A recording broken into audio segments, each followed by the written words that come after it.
My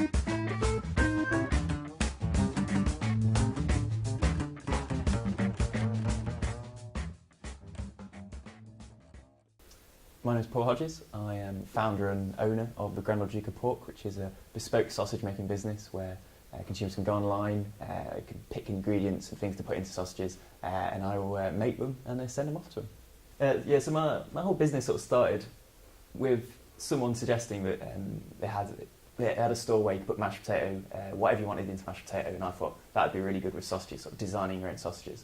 I think the best sausages that I've created, I think, are the goat's cheese and chorizo sausage are pretty good.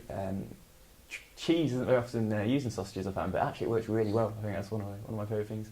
Also, I quite like, I've got a chickpea one, a sort of a pork Moroccan and chickpea one, which is quite interesting.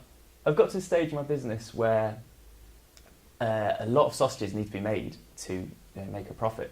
And in some ways, I don't really want to become a butcher. I don't want to just be making sausages.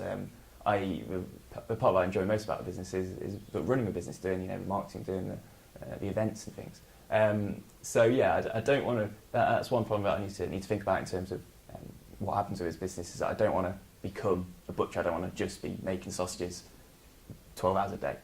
So it's also about. It's not just about business. It's about my personal sort of feelings about. But my situation at the moment is in terms of being able to make a living sort of off this business, solely off this business. So it's interesting in that I've got to obviously cover my costs, but then also on top of that, I need to be able to make some money for myself. So I've got a few options in terms of, I've had offers from a few people to help me, with marketing and basically update the website and completely sort of rebrand the business, which, I'm a bit weird with because at the end of the day it is my business, the brand is me, I suppose.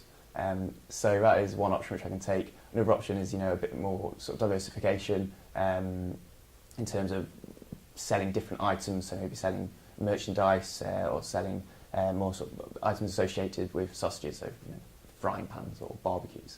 And then I suppose my final option is probably to sell the business really, or to try and sell the business and get out before I completely run out of money. I think at the moment there's not really an option to carry on going as it is, but there's some choices that need to be made. So closing it down, I may regret in the future, but I think one thing about, for instance, being a business owner or an entrepreneur, I think it's about being able to make these decisions and whether it is the right thing to sell a business before I get into so much debt that I can't control what I'm doing anymore. But I think. I'd be sad if I do close down, and especially at the time when I'm sort of doing it and thinking, actually, maybe I really should have carried on. But it's about fighting that, and it's about doing what you think is right.